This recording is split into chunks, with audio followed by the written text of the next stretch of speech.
I was standing there at the water cooler when I heard Vance bragging about his new beach house. Literally bragging, hands gesturing wildly, voice just loud enough for everyone to hear, while 20 of us had just been told to pack our desks. 20 people. People with families and mortgages and sick parents and student loans. I remember how the paper cup crumpled in my hand, water spilling down my wrist and onto my watch. The same watch my dad gave me when I graduated. Always be on time for what matters, he'd said. And what mattered right then was that Vice President Vance Mercer had just eliminated 20 positions, including mine, while his pet project had burned through $500,000. $500,000, with nothing to show for it. Nothing except apparently a down payment on his Malibu dream home. What made it worse? I'm the one who designed the financial tracking system that proved his project was failing. I'm the one who built the dashboard showing the money hemorrhaging month after month. I'm the one who flagged it. And I'm the one who got fired for budget constraints. I stood there, water dripping from my fingers, as his eyes met mine across the break room. He smiled, actually smiled, then had the audacity to wink before turning back to his audience of yes men. That's when I decided I wasn't just going to walk away. I was going to burn his perfect world to the ground. Sorry, I should introduce myself. I'm Talia Reeves, 32, Senior Systems Analyst. Well, former Senior Systems Analyst as of last Friday. Everyone says I'm the steady one, the friend who thinks before she speaks, who plans everything, who never causes trouble, the responsible one, the reliable one. They don't know this side of me. I didn't either, until Vance pushed me there. Honestly, I can't believe I'm actually doing this. Telling this story, I mean. But after everything that's happened, I feel like people need to hear it.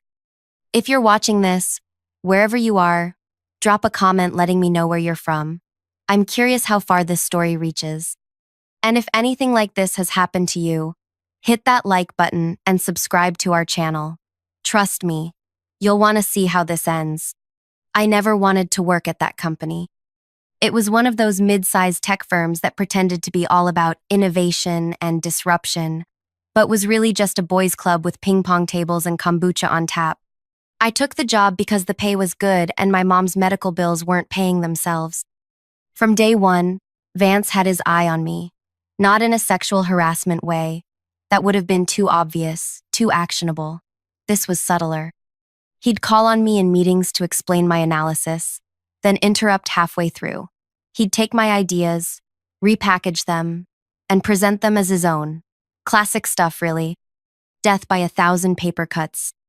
But I needed the job, so I smiled through it, worked harder, stayed later, documented everything. Then came Phoenix. That's what Vance called his pet project, this supposedly revolutionary client management system that would change everything. The board gave him $500,000 and 12 months to deliver.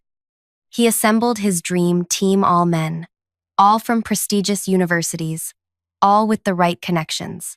I wasn't invited to a single planning meeting. 8 months in, our quarterly numbers weren't looking great.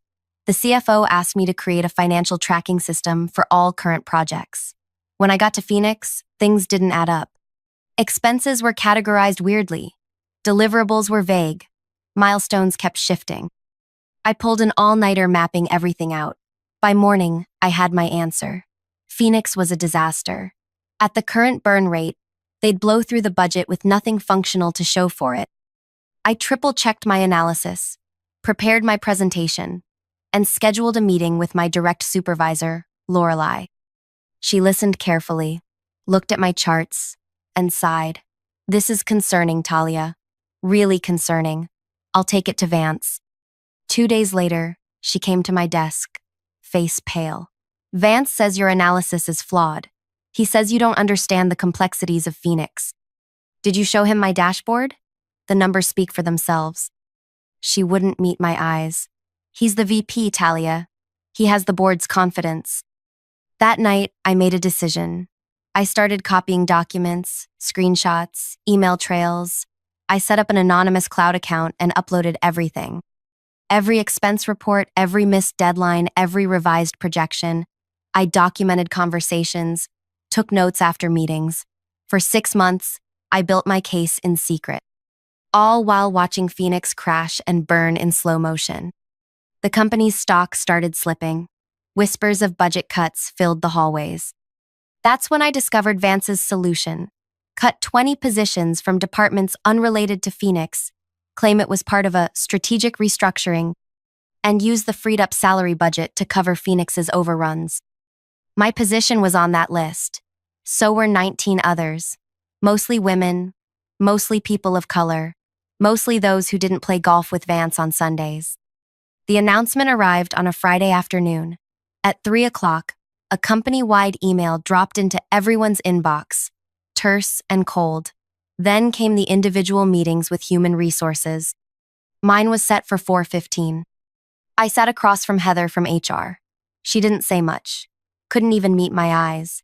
Instead, she slid the severance package across the table with both hands, like it weighed more than it should have.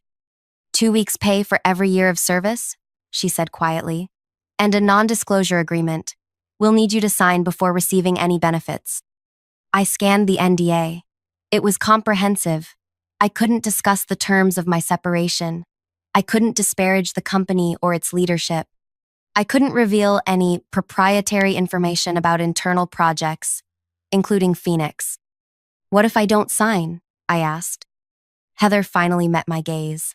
Then no severance, no recommendation letters, and potentially legal action if you violate confidentiality in any way.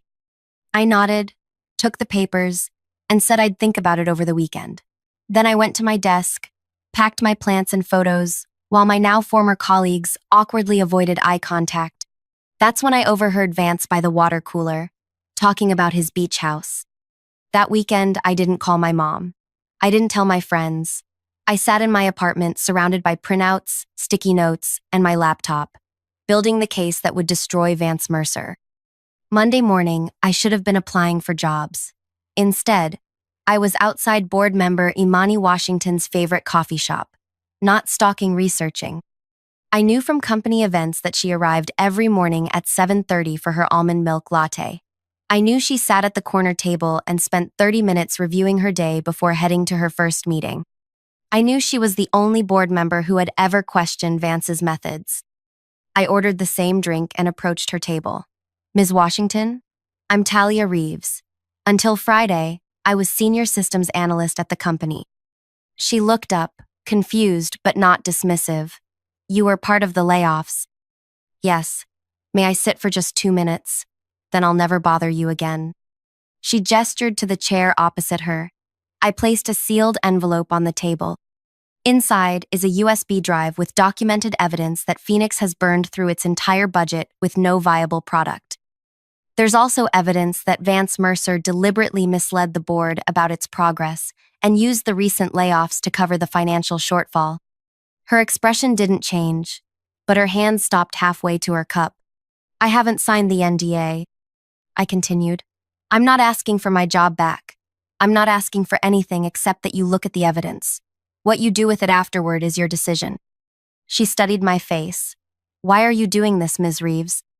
I thought about the 19 other people who'd lost their jobs, about Daria in accounting who was pregnant with her first child, about Marcus in customer support who was putting his brother through college.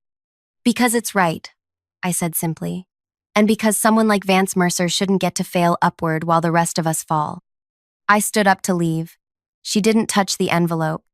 Ms. Reeves, she called as I reached the door. I can't promise anything. I know, but now you can't say you didn't know either. I spent the next week in a strange limbo, applying for jobs during the day, obsessively checking my email at night, no word from Imani Washington, no unusual activity on the company's social media, nothing. Then Wednesday night, my phone rang. Unknown number. Hello? Ms. Reeves. Imani Washington's voice was clipped, professional. There's a board meeting tomorrow at 10 a.m. Your presence is requested. My heart slammed against my ribs. In what capacity? As a witness. The information you provided has raised significant concerns. We'd like you to walk the board through your findings. I gripped the phone tighter. Will Vance Mercer be there? A pause. Yes. All senior leadership will be present. This was it. The moment I'd either been waiting for or the elaborate setup for my complete professional destruction. It could go either way. "I'll be there," I said. I didn't sleep that night. I rehearsed my presentation, anticipated every possible question and objection. By morning, my eyes were red-rimmed but clear. I put on my sharpest suit charcoal gray with a subtle pinstripe and my dad's watch. Always be on time for what matters. The security guard did a double take when I walked into the lobby. "Ms. Reeves? I thought you—" "I have a meeting with the board," I said, surprised by the steadiness in my voice. He checked his list, then nodded. "14th floor. They're expecting you." The elevator ride felt eternal. With each floor, I questioned myself. Was I doing this for justice or revenge? For the others who lost their jobs or for my wounded pride? Did it matter if the outcome was the same? The doors opened to reveal Imani Washington waiting for me. "They're assembled," she said without preamble. "You'll have 15 minutes to present. Then they'll ask questions. Vance has been told this is a project review." I nodded, clutching my portfolio. "Has he seen the evidence?" "Not yet." Her expression was unreadable. "That's your job." She led me into the boardroom, all glass and mahogany and quiet power. 12 people sat around the table, including Vance. He froze mid-sentence when he saw me, confusion quickly morphing into something harder. "What is this?" he asked, looking at the chairperson. Not me, as if I wasn't worth addressing directly. "Ms. Reeves has some information about Project Phoenix the board needs to hear," Imani said, gesturing for me to take the empty seat at the presentation end of the table. I connected my laptop to the display system, acutely aware of Vance's eyes boring into me. The room fell silent as my opening slide appeared. Project Phoenix, financial analysis and timeline. "Thank you for this opportunity," I began, my voice finding its strength. "I've been asked to present my findings regarding Project Phoenix's budget allocation, expenditures, and deliverables over the past 12 months. I clicked to the next slide, a simple graph showing the projected budget versus actual spend, with a glaring gap between promised deliverables and reality. As you can see, Phoenix has exceeded its budget by 32% while achieving only 15% of its stated goals." Vance shifted in his seat. "This is absurd. Where are you getting these numbers?" I met his gaze directly. "From the company's own financial system, Mr. Mercer. The same system I designed at your request." For the next 12 minutes, I laid out everything. The missing funds, the falsified progress reports, the diverted resources. With each slide, the atmosphere in the room grew heavier. Then I reached the final section. In March, when it became clear that Phoenix would not meet its goals within budget, alternative funding was sought. This came in the form of department cuts. I displayed the list of eliminated positions alongside their salaries, then overlaid it with Phoenix's budget shortfall. The numbers matched almost exactly. 20 people lost their jobs not because of company-wide financial necessity, but to cover the failure of a single project. The chairperson leaned forward. "These are serious allegations, Ms. Reeves. Do you have documentation to support all of this?" I nodded and distributed folders to each board member. Everything is sourced from internal systems, emails, and meeting notes. I've included the original files and their locations on the company servers for verification. Vance's face had gone from red to white. "This is a vindictive attack from a disgruntled ex-employee. She's violating her NDA." "I never signed it," I interrupted calmly. "And every document here was obtained while I was still employed, as part of my official duties tracking project finances." The board members were flipping through the folders, expressions grim. The CFO looked physically ill. "Ms. Reeves," the chairperson said after a long silence, "would you please wait outside while we discuss this matter?" I gathered my things and walked out, legs somehow supporting me despite feeling like water.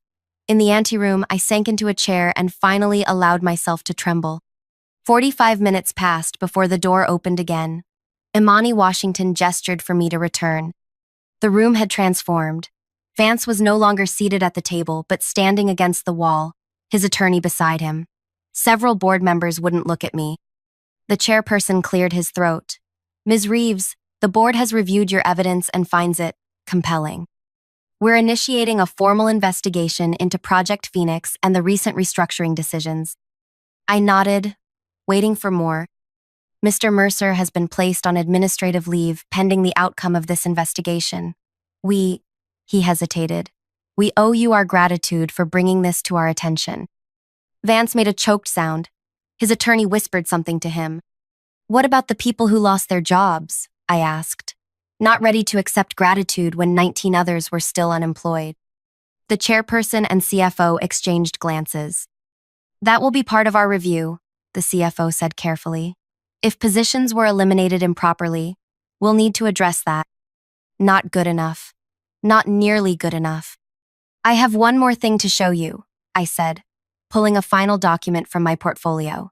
This is a list of the 19 other employees terminated last Friday. Next to each name, you'll find their performance reviews, project contributions, and cost-benefit analyses of their roles. I handed it to Amani, who passed it to the chairperson. Reinstating these employees would cost less than the remaining budget allocated to Phoenix. And unlike Phoenix, they've all proven their value to this company. The room fell silent again. I had pushed as far as I could. Now it was up to them. The chairperson finally spoke. Thank you, Ms. Reeves. You've given us much to consider. We may need to contact you as our investigation proceeds. I recognized a dismissal when I heard one. I gathered my things and walked toward the door, passing close to Vance. He didn't look at me, but I heard his whispered words clearly. You've made a very powerful enemy today. I paused, turned slightly toward him, and replied just as quietly, No, Vance. I've exposed one. Then I walked out, my dad's watch ticking steadily on my wrist. Always be on time for what matters. And destroying Vance Mercer's carefully constructed world of privilege and corruption, that mattered more than anything. But walking out of that boardroom wasn't the end. It was barely the beginning. Because what happened next would change everything. Not just for me, not just for Vance, but for every person who'd ever been stepped on by someone who thought they were untouchable. Wait until you hear what happened when I got to the elevator. The elevator doors opened, and there stood Lorelei, my former supervisor. Her eyes widened as she took in my presence in the executive floor. Talia, what are you doing here? She whispered, glancing nervously down the hall toward the boardroom. Just finished a meeting, I said, stepping into the elevator beside her. How are things in the department? Her shoulders slumped. Terrible. Everyone's scared. Productivity's crashed. Nobody knows who's next. The doors closed, sealing us in together. She turned to me, really looking at me for the first time. You did something, didn't you? I just saw Vance's assistant rushing in with his attorney. I kept my face neutral.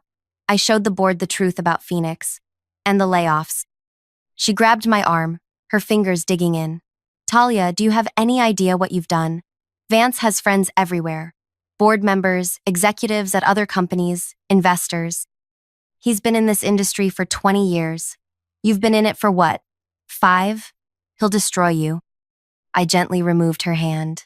Maybe, but right now, he has bigger problems. When I got home, the adrenaline crash hit me hard. I kicked off my heels, collapsed onto my couch, and stared at the ceiling, replaying every moment of that meeting. Had I done enough? Too much? Would those 19 people get their jobs back? Would Vance somehow twist this around, make me the villain? My phone buzzed with a text from an unknown number. This isn't over. No name, no context needed. My stomach clenched, but I deleted it without responding. I wouldn't give him the satisfaction. That night, my LinkedIn profile was flooded with profile views from executives at companies throughout the industry. My email filled with messages from former colleagues, some supportive, others accusing me of destroying company morale for my own vendetta. By morning, I discovered I'd been locked out of my industry networking groups. 3 job interviews I had scheduled suddenly canceled. My professional reference from my previous job before that company called to awkwardly explain he couldn't in good conscience recommend me anymore. Vance was making good on his threat, faster than I'd anticipated. His reach was longer than I realized. I called Imani Washington. No answer. I emailed her. No response. I tried the company HR department about my final paycheck. My messages went unanswered. 3 days after the board meeting, I received a certified letter. Inside was a lawsuit naming me as defendant in a case alleging corporate espionage, theft of proprietary information, and defamation. The plaintiff, Vance Mercer personally, not the company. The amount he was suing me for, $3 million. I sat on my bathroom floor, letter clutched in my shaking hands, and finally let myself cry. He was going to win. Even if the lawsuit was baseless, even if it eventually got thrown out, the legal fees alone would bankrupt me. My savings would last maybe 2 months without income. My mother's medical bills kept coming. And now I was apparently unhireable. I had sacrificed everything to do the right thing, and Vance was still going to walk away unscathed. Worse, he was going to crush me in the process. That night, my doorbell rang. When I checked the peephole, I saw Daria from accounting, one of the 19 who'd been laid off, standing there with a pizza box. I opened the door, confused. "Daria? You look terrible," she said, pushing past me into my apartment. "When's the last time you ate something?" I couldn't remember. She set the pizza down on my coffee table and turned to face me. "I heard what you did. We all did." My chest tightened. "I'm sorry it didn't work. He's counterattacking, and I don't think—" "Stop," she interrupted. "You stood up when nobody else would. That matters." She pulled out her phone and showed me a group chat with 18 other people, all the laid-off employees. The screen filled with message after message of support, determination, and strategy. "We're not letting you fight this alone," Daria said. "Marcus's sister is a lawyer. Aiden's roommate is a journalist. Priya has connections at 3 competing firms. We've all been documenting our experiences with Vance for years." I stared at her, uncomprehending. "But he's suing me for millions. He's blackballing me in the industry. He's a bully who's never been challenged," she finished. "And bullies don't know what to do when their targets join forces." That night changed everything. We transformed my living room into headquarters for what we jokingly called Operation Phoenix Rising. 19 people with nothing left to lose, plus me. 20 careers Vance had damaged or destroyed. 20 people with unique skills, networks, and knowledge. And one common enemy. Marcus's sister, Zora, the lawyer, reviewed the lawsuit and found critical weaknesses. "He's claiming you stole proprietary information, but everything you gathered was part of your job duties. He's claiming defamation, but truth is an absolute defense. He's filed this as a personal lawsuit, not a corporate one, which means he can't even argue you violated company confidentiality." "So I'll win?" I asked hopefully. She grimaced. "Eventually, maybe. But he knows you can't afford a lengthy legal battle. This isn't about winning for him. It's about draining you until you break." "Then we change the battlefield," said Aiden, who'd worked in strategic communications. "Vance filed this as a personal lawsuit, which means the company isn't officially involved. Their legal team isn't protecting him. That's a mistake." We all looked at him. Corporations hate bad publicity. They hate it more than they hate losing money, because bad publicity makes them lose more money long term. Right now, they're conducting an internal investigation, probably hoping to handle this quietly. "So we don't let them," I said slowly, understanding dawning. "Exactly," Daria agreed. "But we need to be smart about it. Strategic. If we just start making noise, we look like disgruntled ex-employees." Priya, who'd been in product development, leaned forward. "We need to flip the narrative. Right now, it's angry laid-off workers versus successful executive. We need to make it whistleblower exposes corruption, faces retaliation." For 2 weeks, we gathered more evidence, built our case stronger, made connections. I continued receiving threatening texts. My car was keyed. Someone tried to hack my email. Vance was escalating, growing desperate. Then came our first victory. Zora filed a countersuit alleging retaliation against a whistleblower, backed by documentation of the canceled job interviews and mysterious professional blacklisting.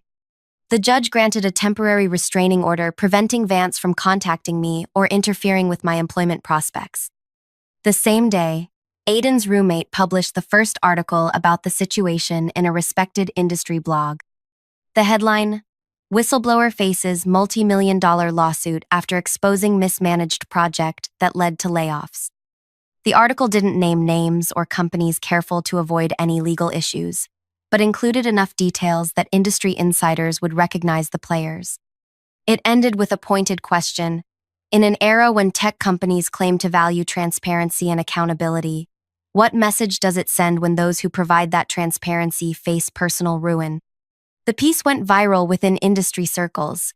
2 days later, a larger tech publication picked it up, adding new details and quotes from anonymous sources familiar with the situation. Vance's attorney sent me a settlement offer. If I signed an NDA, admitted wrongdoing, and issued a public apology, he'd drop the lawsuit. I forwarded it to Zora with a one-word response: no. That weekend, I received another unexpected visitor. Imani Washington stood at my door, looking nothing like the poised board member I'd met with. She seemed tired, conflicted. "May I come in?" she asked. I hesitated, then stepped aside. "The internal investigation confirmed everything you presented," she said without preamble. "The board voted yesterday. Vance has been terminated." Relief flooded through me, quickly followed by suspicion. "Why are you telling me this in person? And why now, after ignoring my calls for weeks?" She sat on my couch, hands clasped tightly. "Because there's more, and it's complicated. The company wants to offer all 20 laid-off employees their jobs back, with back pay and a formal apology." I waited for the catch. "But they're concerned about the countersuit and the media attention. They want this handled quietly. They want us to sign NDAs," I guessed. She nodded. "And they want the countersuit dropped." I laughed, the sound harsh even to my own ears. "So Vance is gone, but everything else stays buried?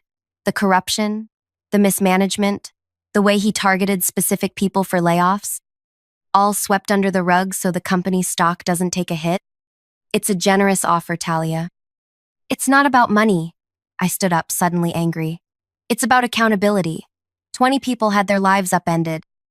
I'm being sued for $3 million and blackballed from my industry. And the company wants to throw some cash at the problem and pretend it never happened?" Imani looked at me for a long moment. "What do you want then?"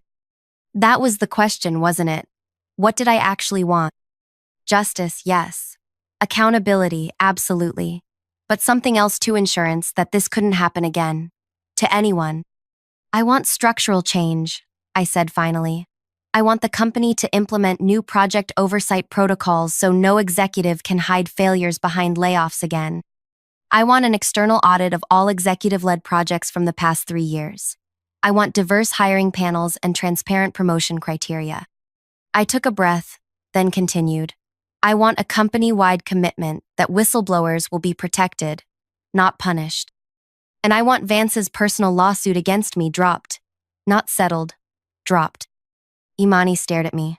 "You're asking for fundamental changes to how the company operates." "Yes, because what happened to us wasn't one bad executive. It was a system that enabled him. That's what needs to change." She stood to leave. "I'll present your counter offer to the board, but I wouldn't get your hopes up." 3 days later, she called. The board had agreed to most of my terms, with modifications and a timeline for implementation. They'd also pressured Vance to drop his personal lawsuit against me. In exchange, we would accept our old jobs back if we wanted them, sign very limited NDAs covering only specific financial details, and drop the countersuit. I convened our group in my living room. 20 people, 20 votes. "I don't trust them," Marcus said immediately. "They're only doing this because we forced their hand." "Maybe," Daria countered. "But these changes would help everyone still working there, and any future employees too." The debate lasted hours. In the end, we agreed to a modified version of the company's offer, with one critical addition: an employee-led oversight committee with real power to review executive decisions. To my surprise, the board accepted. 1 month later, I walked back into the company building, not as a vanquished former employee, but as the newly appointed head of project governance. 19 others returned too, many to better positions than they'd left. Vance's office had been cleared out, his name removed from the website, The Phoenix project was officially terminated. The money spent on it was written off as a strategic learning experience.